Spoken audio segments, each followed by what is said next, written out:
Okay, it is recording. Okay. Okay, great. Well, welcome back, guys. Thank you for joining us on Saturday.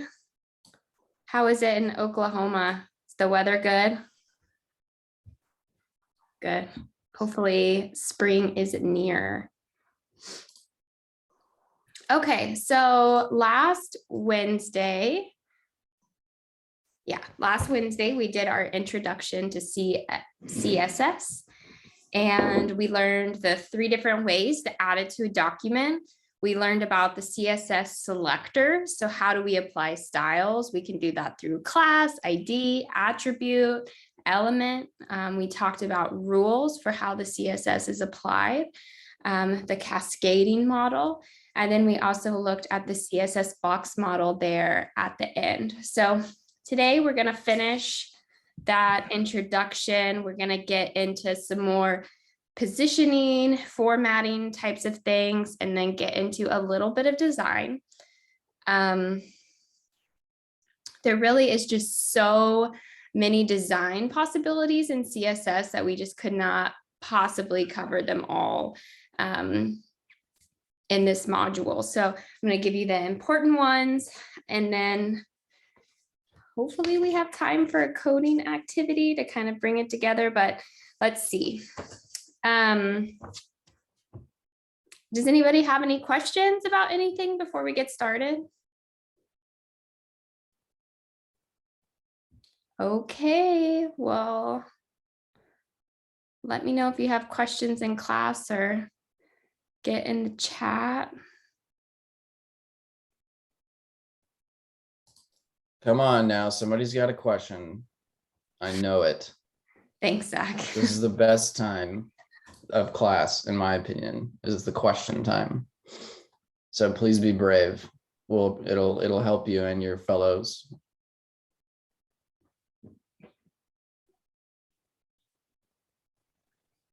I was a little bit confused about the inline.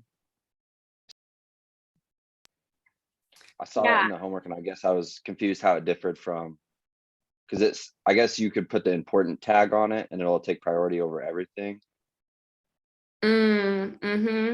Yeah, we're actually, I didn't do the homework this module. I did it last time I taught.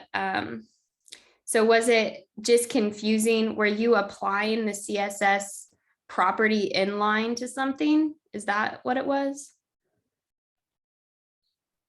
Well, when I was doing the homework and we got to that section, I guess it just confused me on the priority of how that works, because I saw that like you can put that important tag and it'll take top priority. Yeah.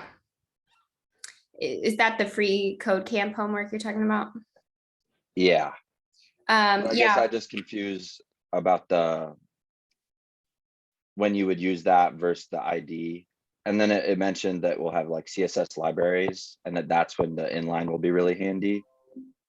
And I was having trouble just kind of when I was doing the challenges, choosing when to do which, I guess.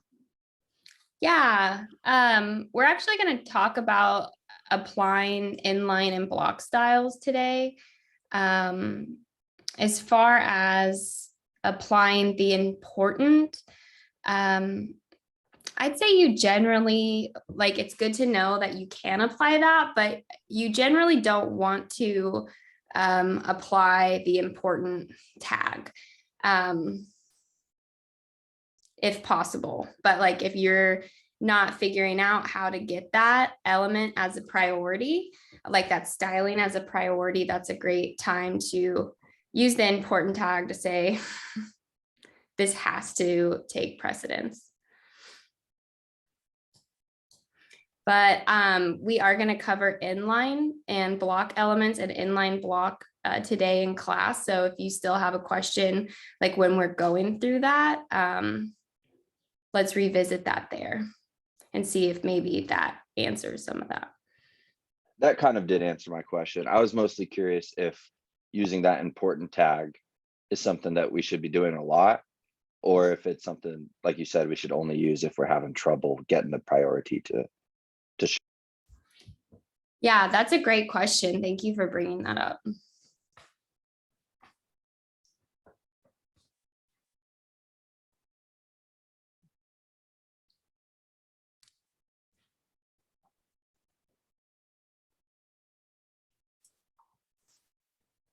Anna, I have a quick question. Okay. In coding world, do most programmers use Firefox or Google Chrome? Is there a preference? I know we use a lot of the Firefox documentation, and you explained last week why we're using Google Chrome for the box mode.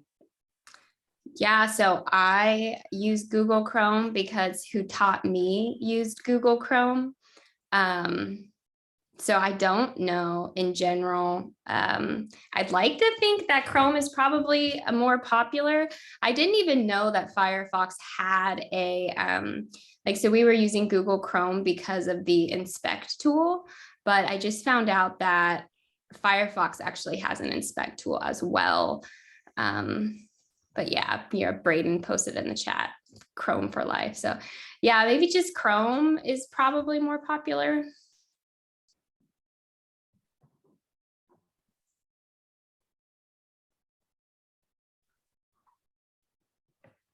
Yeah, so we use Chrome in class just to standardize on the tool, just so it looks the same for everybody whenever we're using the developer tools or the inspector. But Firefox, Chrome, Brave are all good browsers for web dev. Yeah. And Safari and like Edge are not as good with the developer tools stuff, but you could still use them. They still have those tools. Great, thank you both for your feedback. Problem.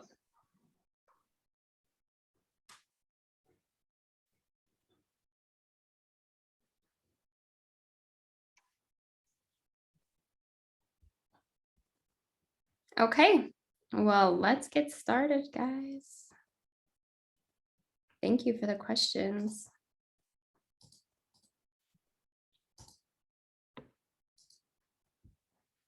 Okay.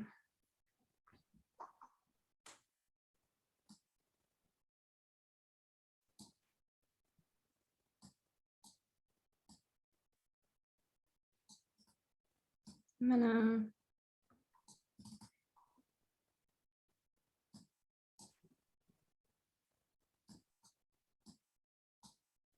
make a new folder here.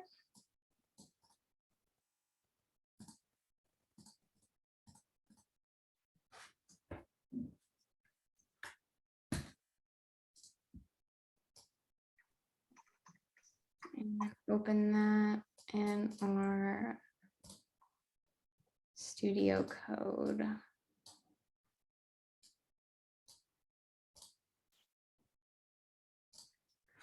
I'm gonna make a index.html file.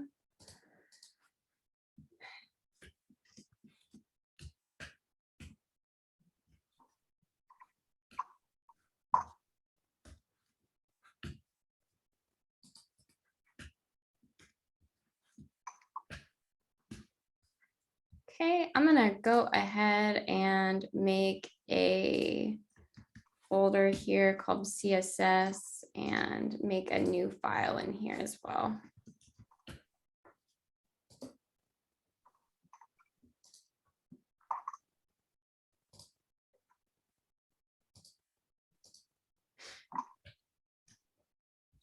Then we're gonna just go ahead and link that style sheet.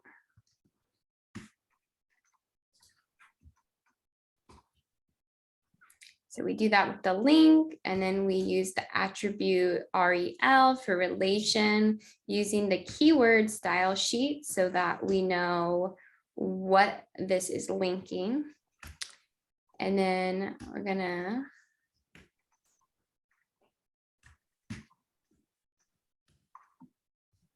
link our document there.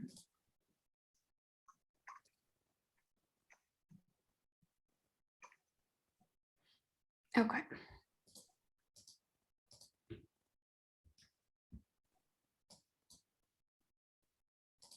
All right. So yeah, we finished up pretty much with our box model where we were talking about padding, margins, and border and how that goes. Let's start up our live server.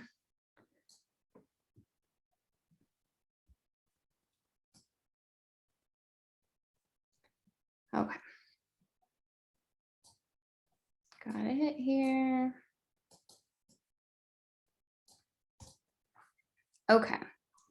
So we're going to talk about display right now with inline and block elements. So we talked on a second day of class, probably when we got into it, in our intro to HTML, we talked about there being block elements and inline elements.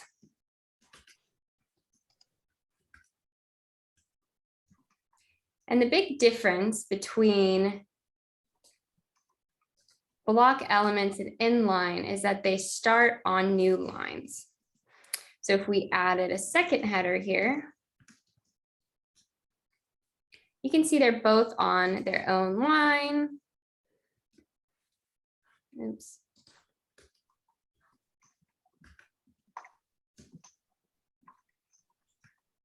Okay, so we can just keep adding these and they're going to continually be on the same line or on different lines. And that's because they are block elements. So nothing can lay on the side of them. And you can see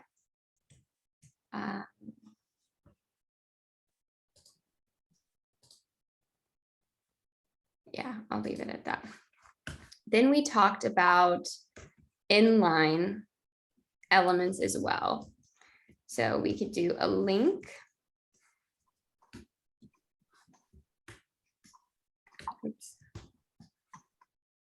So a link, maybe right now it looks like it's an inline or a block because it got on its own line, but it's coming after a block element. So this block element's not allowed to have anything here. So it's going to be down here anyways. But the difference you see here is if we make another one.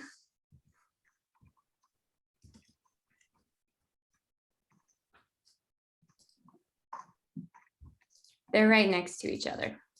And that's because they are inline.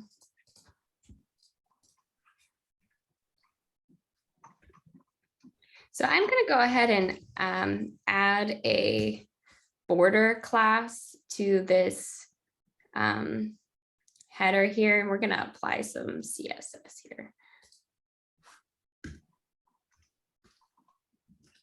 So because in this HTML, we use the class attribute with the border, we use the dot here. And we're going to do border style. So I believe we have to apply the border style before this will show up. Like if I get rid of this border style and I did border color red,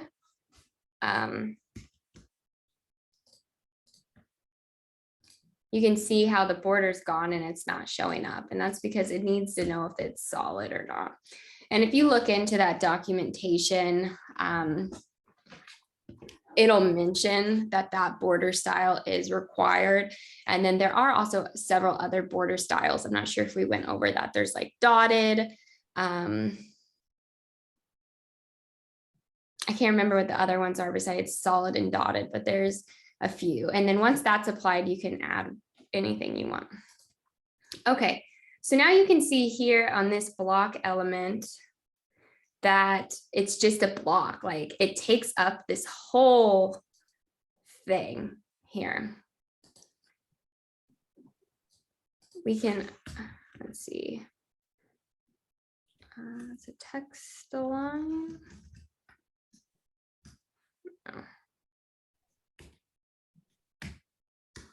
Okay, so it takes up this whole thing. And then let's also apply this border, the same class, we can highlight it.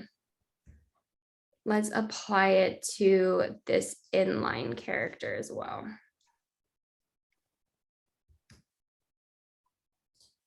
Okay, so now you can see this is the total space that the block element's taking up and the total space that the inline element is taking up. And another big difference about this is if we go back to our border here and we apply a height.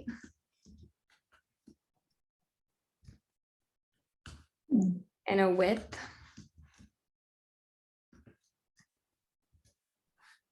Nope, that needs to be bigger. Okay, you can see how our box got bigger. So it honored that. We wrote height and width and it did it. It gave us the height and width that we asked for, you know, and we can move this and it stays the same height and width. But we have this same class applied, right? To the link because it's outlined in red, right? So why did this element get the outline, the border, but it didn't get bigger? Its box isn't the same size. And that's because it's an inline element. It's not a block element. So therefore the height and the width, you can't use height and width on it. There is a workaround for that. So you have two, well, before I get there, you have these two main elements, block and inline, and you could change it as well. So like I could go to this link and I could add a class that's called block. Just gonna add a class called block. I'm gonna come back here and make the block. And we're gonna do display block. And now that we've done that, our height and width are now honored. And it is now acts just like a block element. And we could do the same thing for, let's make a class called inline. And exactly what we did here. Let's make it inline. So now we can just come apply this class here to the header. And now you can see it's opposite of what it was. It's inline. So now that big box, we're not getting it anymore. So you can use your CSS to change these kind of HTML qualities that you have here. The other option you have in CSS for display is what's called Inline-Block, which is an important one. So let's come back and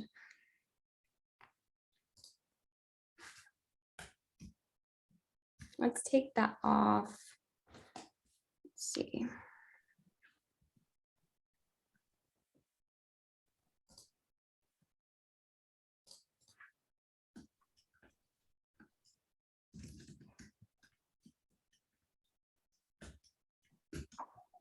We're gonna just make the same one. I'm just gonna copy that to make it easy.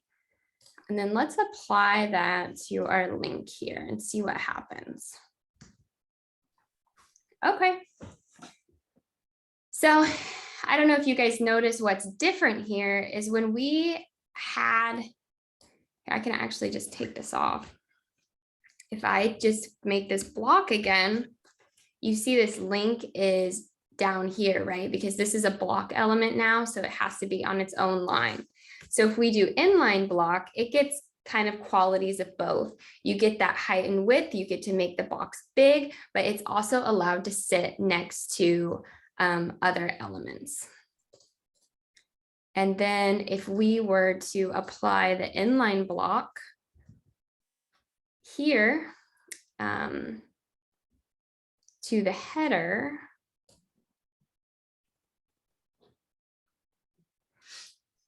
we could add, I'm going to copy this link here, the second link here, and let's just put it right underneath that header that we made inline block. So basically you're getting that mix. So for the inline ones, they're allowed to have height and width. And for the block elements, they're allowed to sit next to them. So there's certain situations where you really want this kind of behavior. Let's see. Let's do an unordered list.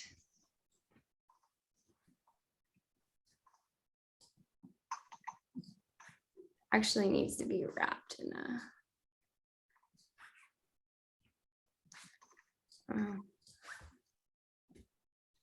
just need that. Let's just do this.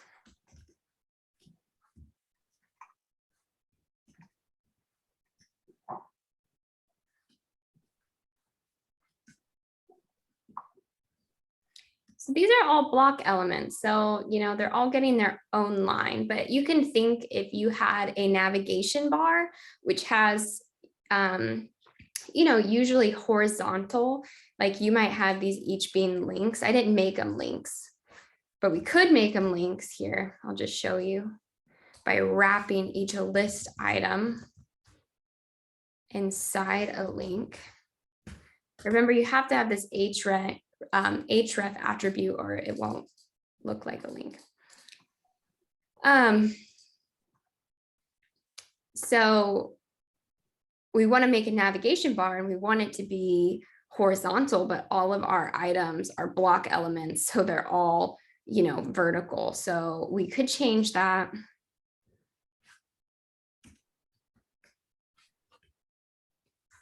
I'm going to actually copy this and replace these ones just to make it look the same.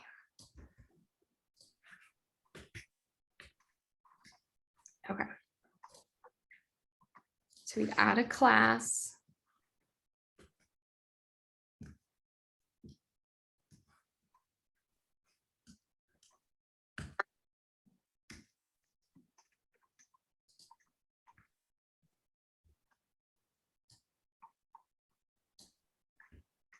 And I'm going to copy this into each of these.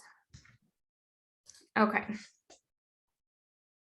So now you see we've solved the problem of wanting them to be next to each other. And we can take this one step further as well.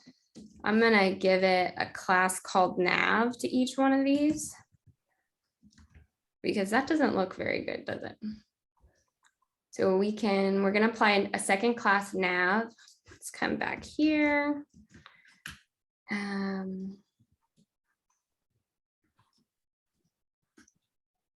Okay, I didn't know if that was the right command, but I remembered it. So you have this list style. And if you also look in the documentation under list, they have a lot of different styling properties.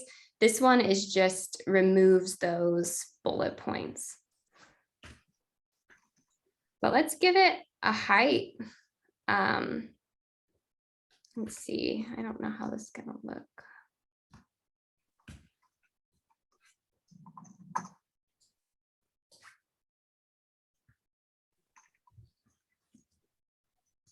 I'm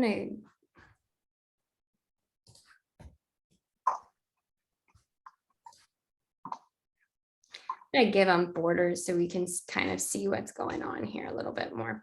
So we can give this padding. So you can apply padding in the top, bottom, right, or left. And you can do that two ways. We could do padding right and add something here. Or, you know, we could do padding top. But another thing is that you can put all of those directions straight into padding. So we could do 50 pixels and 50 pixels. And that's going to be, I believe it's top and bottom and then left and right. But then you can also go around too. So it can take 1, 2, or 4 values. So if we have it, and this is all in the documentation too. It's kind of a shorthand thing. So that way you don't have to do padding right, padding top. But if you just do padding with 1 value, it's going to apply it to all sides. if you do 2 values, it is the top and bottom and then left and right. Or we could do 4 values, and that's going to be top here, which is 50 pixels. You can see it's the biggest here. The second biggest is next. So it goes around top, right, bottom, left. So 50 is the top, 30 is the right, 10 is the bottom, and 5 is the left. So just to show you that. But let's do 30 pixels. Let's do 10 pixels and 30 pixels. Okay. You see, this is also a thing with web design too, is when you have these, it usually looks a little better with like less padding vertically and more horizontally. So anyways, getting a little sidetracked, but the whole point of this is to show you that we took a list and you saw what that list looked like.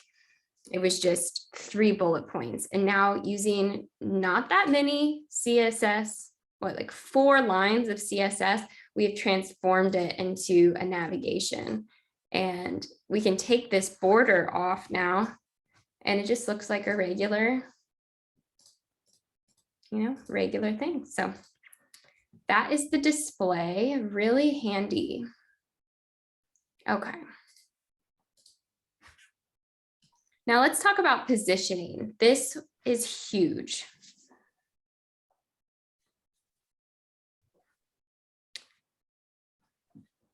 All right.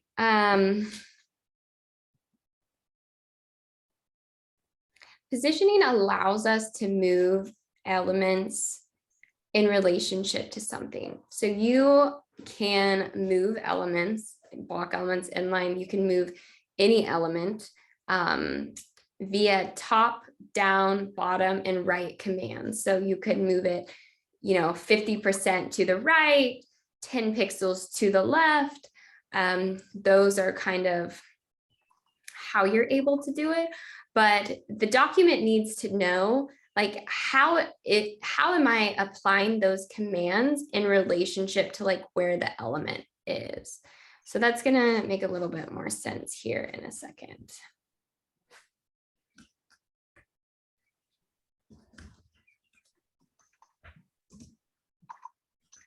Okay. I'm gonna actually make that bigger.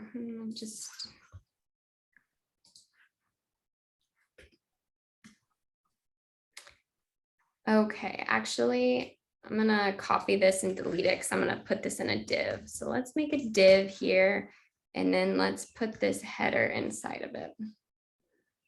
And then let's give a class to this div called box, kind of like we did before. So let's make a box with our CSS. Do you guys remember how to make a box? How can we make like a filled in box like this?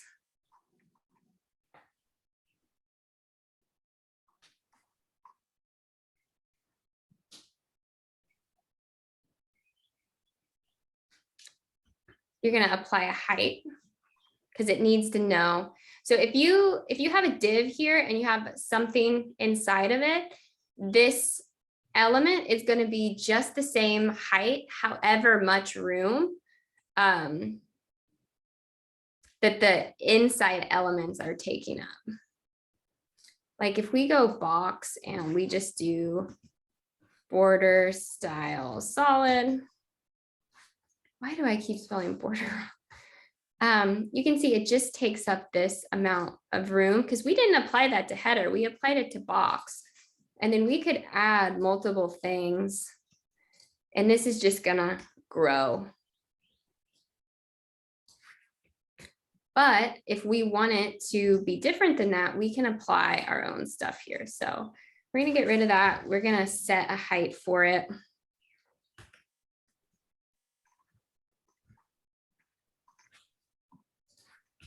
I actually want to leave the border because otherwise you can't see it. There we go. Okay.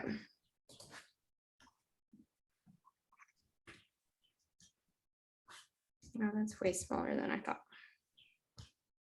Okay, this is good. So now we've made this box. I don't know, let's make it look different for fun. Let's make a background color.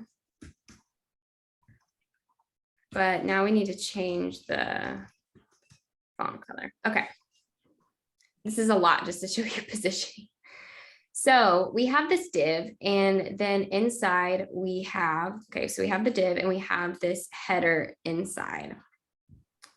So I told you we can move it with the top bottom elements. So let's do that. Let's just make a class. Let's call it position, since that's what we're learning. We're going to apply that just to the header because we want to move this header. We don't want it to stay here.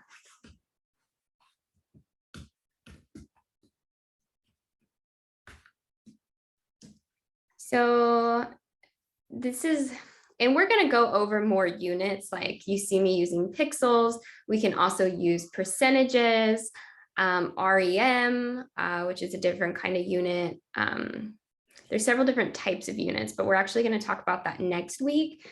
So don't worry too much if I use some units and maybe that seems a little confusing. We will discuss that more. So, okay, I actually need to change this text a different color because I want to move it. So if I move this on a white background, you're not going to be able to see it. So we want to move it. So let's move it 30 pixels from the top.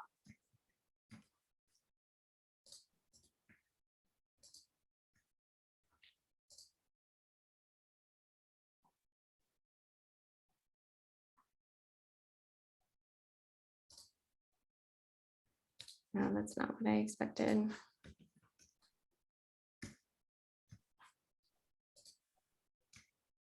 Oh, I called it header, not position.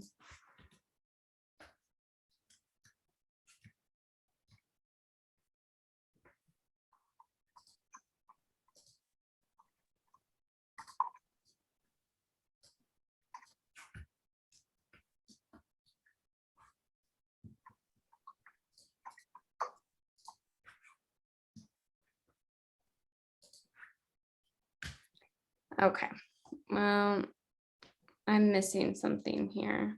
I think we have to give it its position. Okay.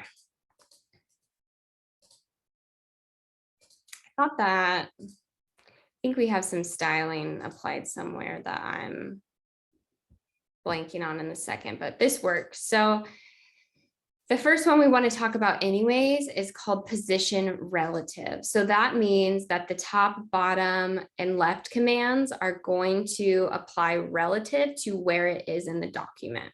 So what that means is if we get rid of that top command, this is where it was naturally occurring in the document anyways.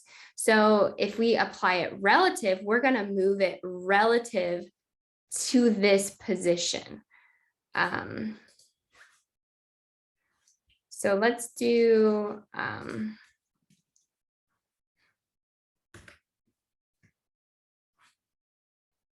so you see, we want to move it 30 pixels from the top. So it's here. And then we moved it 30 pixels from the top.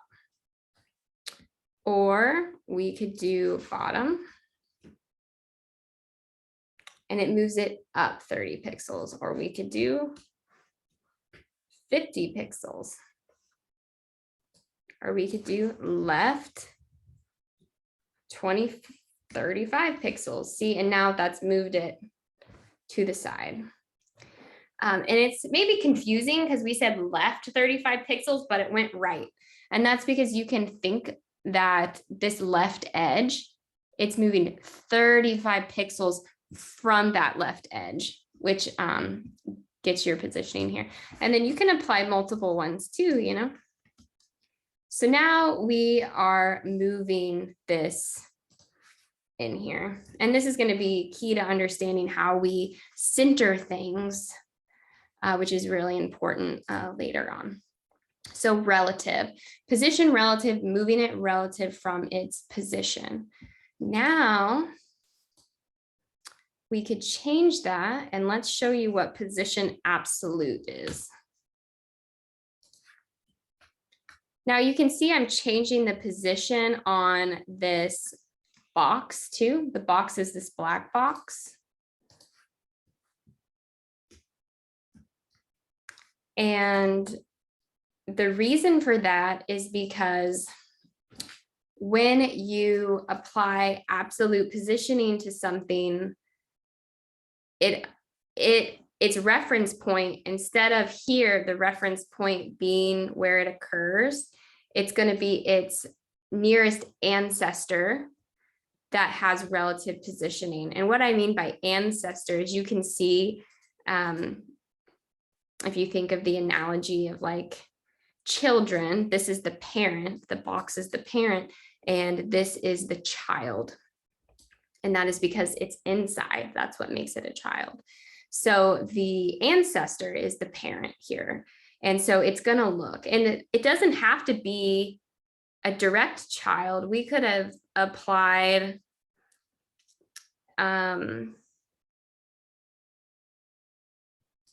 this relative command somewhere else. But now it's going to go from, let's go back here. It's going to do these commands from that reference point. And it's actually going to look exactly the same. And that's just because its positioning was inside the box and this is the box. So it is the same, but those are two ways. Let's see. Can we change? Yeah, this is what I was thinking earlier. Actually, I got a little confused. So now that we removed this position relative, like I said, it's looking for that first ancestor that had it. So what that is, since we haven't set anything to position relative, it's like the whole document, right? So if we did top 0, left 0, we're moved 0 pixels to the left and 0 pixels from the top of our document. Or we could do bottom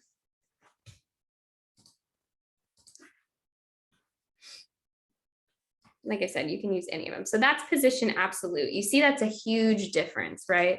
Than when we had position relative here. When we had position relative, it was only moving within here. And now we have these commands putting it in very different positions.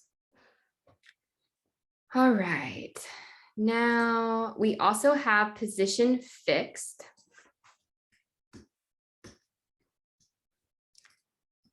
Fixed works kind of like position absolute. It is fixing its position in a place and it's not moving.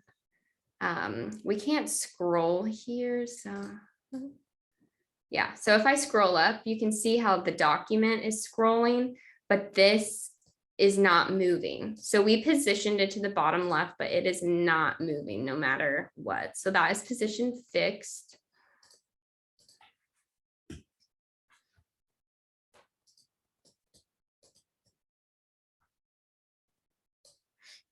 Okay.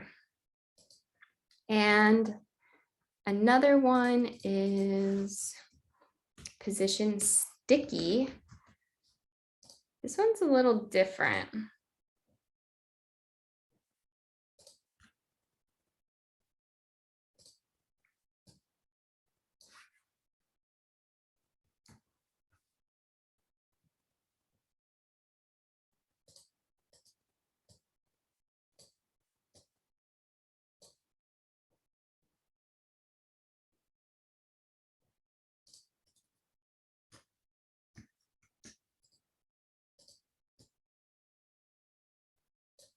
It's supposed to stick.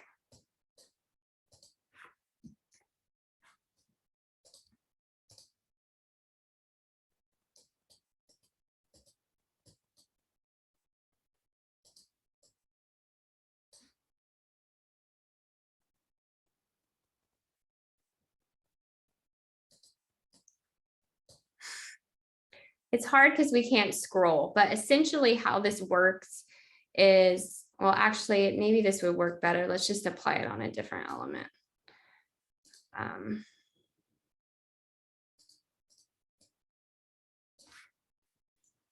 just going to change that to move that back down. Okay, let's apply it up here because you should be able to see it better. So that's our first header. Let's just call it sticky. And then we'll do a position sticky. And we want it to stick in the top left corner.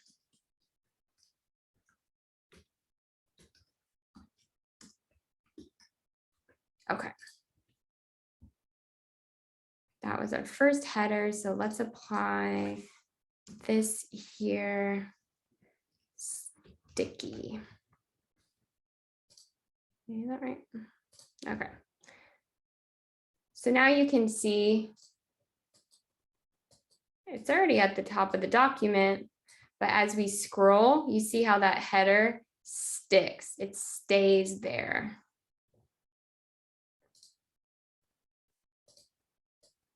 Okay, so that is sticky. I am going to remove that just for now. Okay.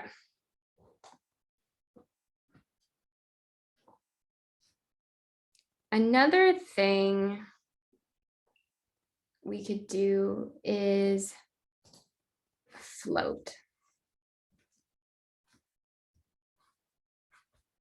I'm going to make a class here, small box.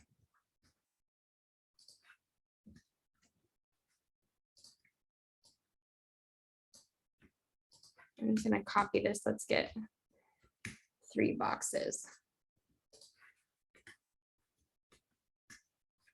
Okay, so we have small box 1, 2, and 3. Okay, I forgot these all 3 need to be different. So let's make these classes real quick. Copy. So we just have 3 divs here.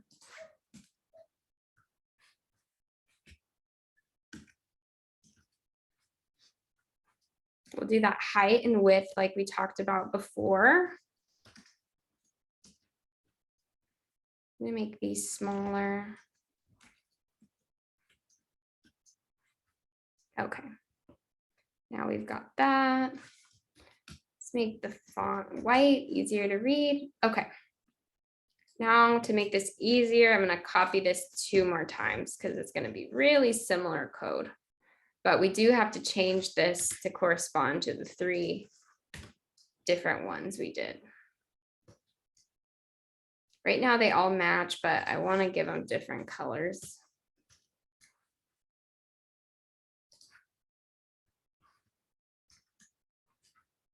Okay. So the other position here is we have these block elements and they're next to each other, but we can also use position float.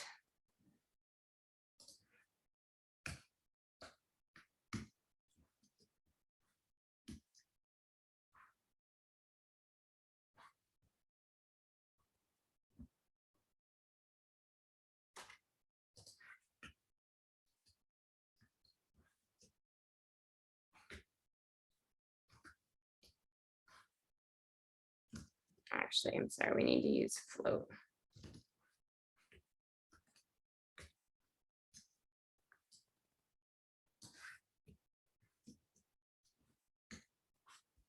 Now they're floating next to each other.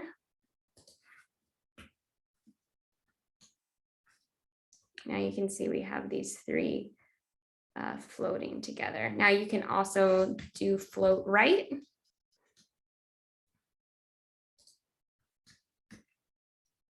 And now you're going to get this over here.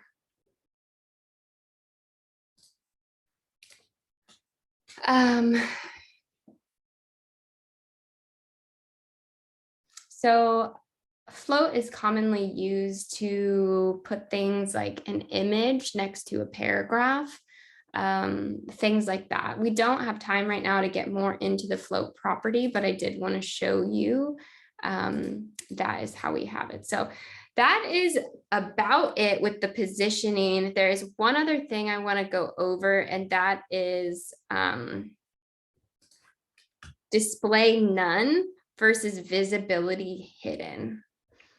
So what's a good place to do this? I'm going to do this on our second header. I'm going to apply a class to our second header called hidden.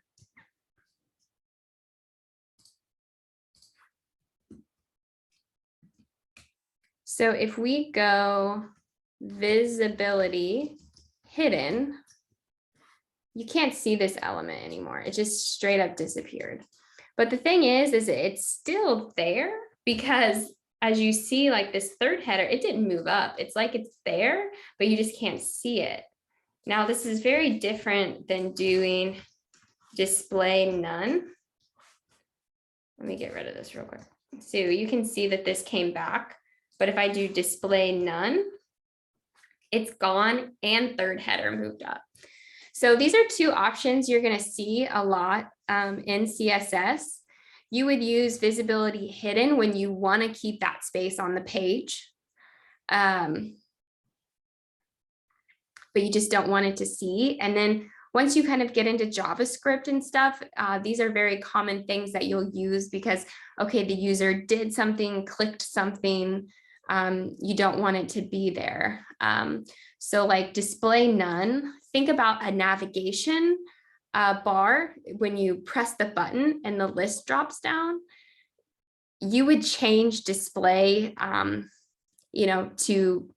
be visible because you need to see it. But when that navigation bar is not clicked, it's not active, you would want to use display none so that it's not messing up your page. You wouldn't want to use visibility hidden. Otherwise, you'd have this giant chunk of the page that was just blank and covering up your other content. You wouldn't want that. So just know there is a pretty big difference between visibility hidden and display none that you will encounter. Okay, so that's our positioning.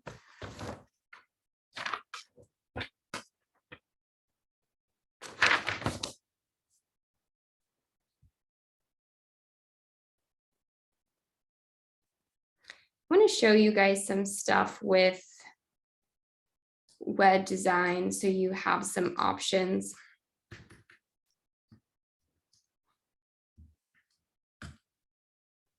So there's several websites too that you can find if you want to look for free images and stuff. But as you guys are practicing, if you want to practice, there's this really awesome website called unsplash.com. Let me put it in the chat here.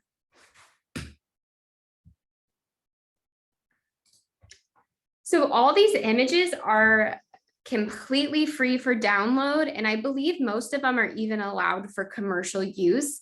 I think you have to kind of go to the artist and look at the details, but sometimes all they'll want is for you to mention at the very bottom of your page, images by this person, So yeah, so there's all these images that you can use for web design. You can see textures and patterns too.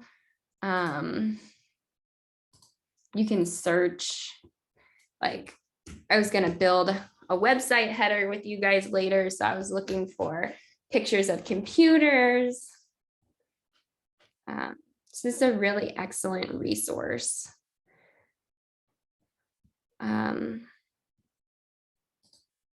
Another thing you're going to need with websites is color schemes when you're designing.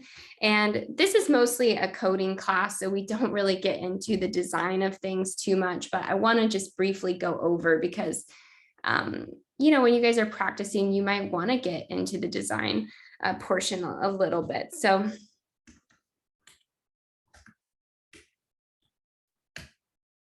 just Google color schemes.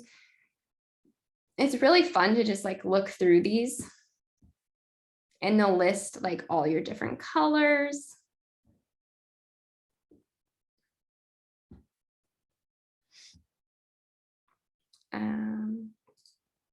Okay, so we have color schemes, and also one other thing.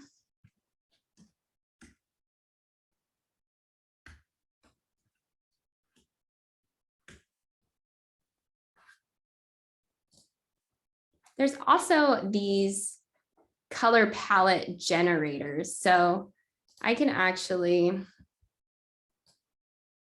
where's the image that I got? Oh.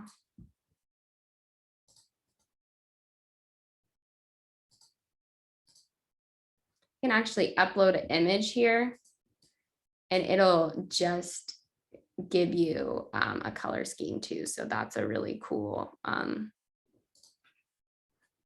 thing as well.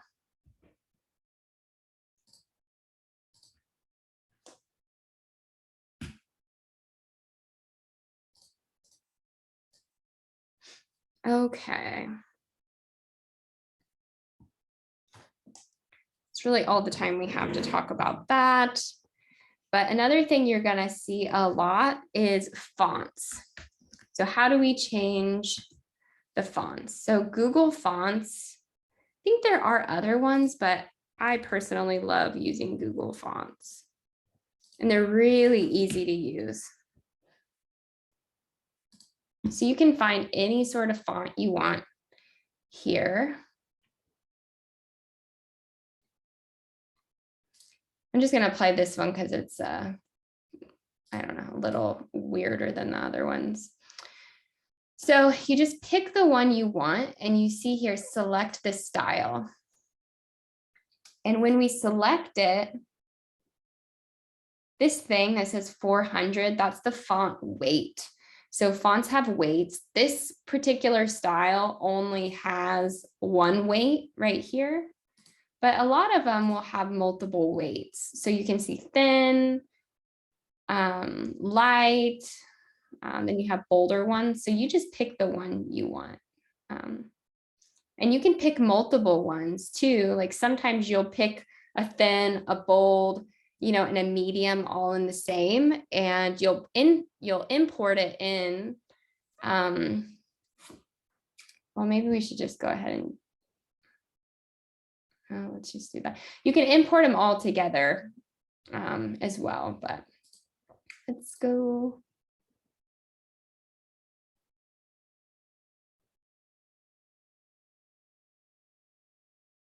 Well, I don't know the one that we had. Oh, it's right here. Okay. So when you do the select, you just get this right here. This is like, just like we link a style sheet, you can link the font. That's why this is so easy, because like they write the code right for you. You just press select, they write the code.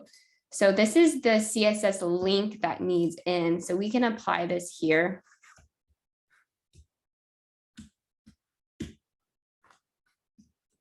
I like to give a separate little comment there to kind of just stylize things. So it's actually 3. Okay, so once you have that imported, you can see down here, CSS rules to specify families. So these are the font CSS codes that will apply. So let's show you how that works.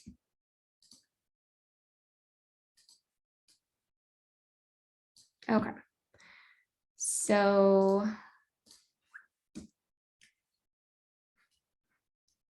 going to add a class called font. Let's go in here to font. And then this is just straight copied from the website. And now you can see our font has changed. And I mean, we can apply this to whatever we want to. Now all of them are done.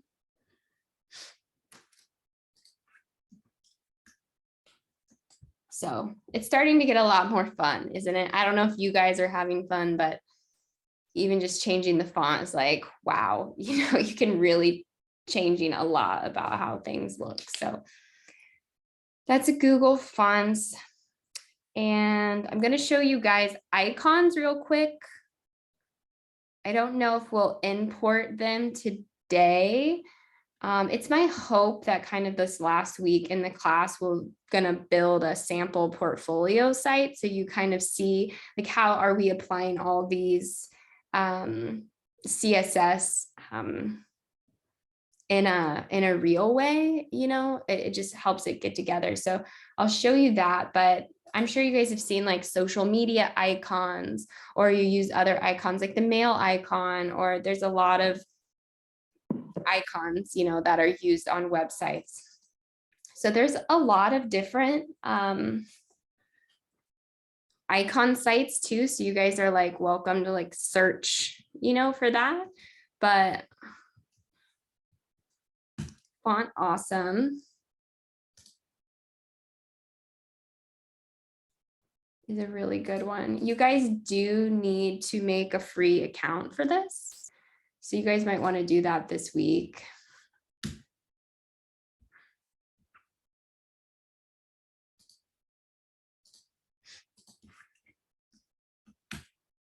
So you can search, you know, you get the Facebook icon. Angel, it's just like literally thousands and thousands of icons. I'm not going to do this right now either because I don't have my password, but it's super easy as well. It's very similar to just how we added the Google font. It'll give you the CSS code, we link it, and then we add it. So we'll do that later on in the week. I know we only have 2 minutes left, but I want to show you guys centering real quick as well. Because let's imagine that you have a website and you want this text. You have this box, but this text needs to be in the middle.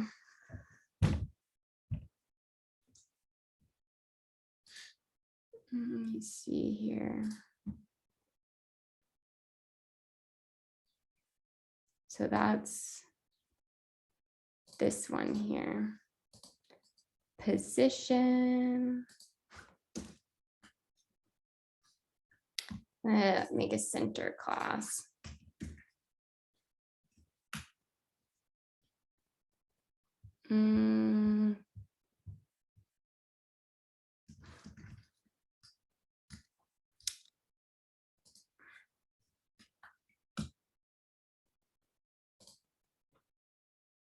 I couldn't remember what this is. Text align.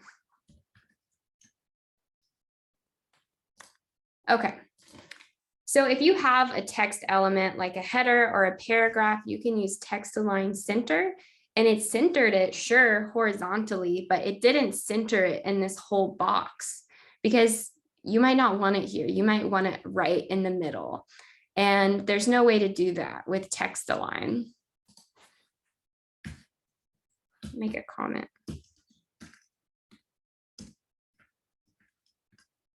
Okay. So we do that with positioning, just like we already learned. So we need to make sure that this black box we have box here, we need to make sure it's relative because I want it positioned in the center of this box. So I need it to be relative to this box. Then let's go back down to center, and then we're going to do top 50% and left 50%, right? Because we want it in the middle. So why wouldn't we just do 50%?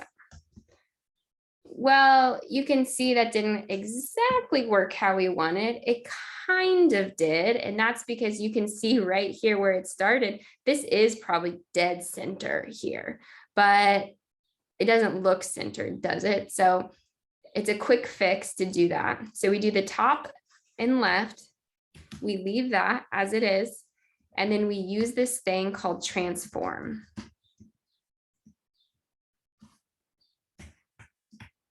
Because now this is like X and Y. So we want to Needs to be a comma, not a period.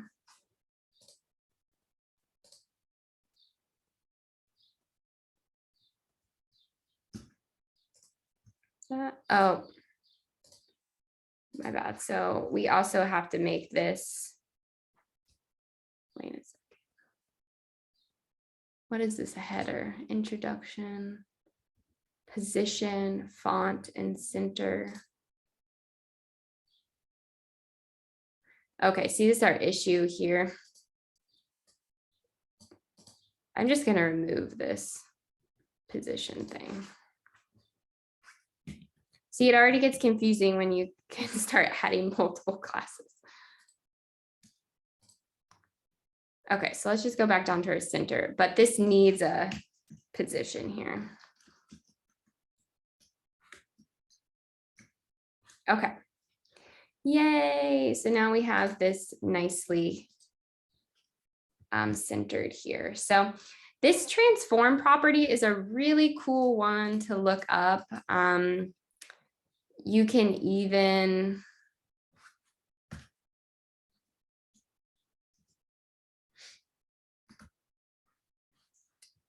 like you can make it big, you can make it small, you can skew it. I don't know if that's the right value there. I'll do scale. Now we made it double its size. So anyways, there's a lot of really, really cool properties in transform that you'll use. We'll talk about some of them later, but not all of them. So it's just a great thing to check out. So that looks like all of our time for today. I need to, after class, I'll work on getting day 3 and today's code up to GitHub, and then I'll send a message once that's done, and I'll get this class uploaded as well. I already posted the homework for next week and pinned it in the chat. We're going to take this one step further next week and then talk about how we can make websites responsive. Responsive means, this isn't a really good example, but making it look good no matter what size the screen is. That is responsive design. So yeah, does anybody have any questions? I do. Yeah. Okay, so did you say you pin it in the chat? Is that like on here or is it in Slack? Should be in, oh yeah, pinned it, not in the chat, I guess, on Slack. Okay, just wanted to verify.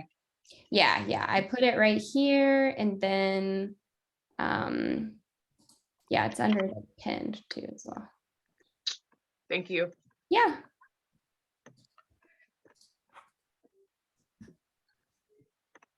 Did you guys learn something today? Yeah, I actually Definitely. did about Yeah. the transform and that. And the difference between inline and block, and then block inline, I felt like was really useful. Yeah, great. It's good to hear. Transform's really fun. You can also do animations in CSS, which you don't necessarily use those all the time, especially because you can do animations in JavaScript as well, where you can move things. So I don't think we'll cover it, but that's something else you guys can look up to if you get interested, is doing animations in CSS, where you could like move this block. Oh, I stopped sharing my screen, but just, you know, move something. That's what I mean by animation.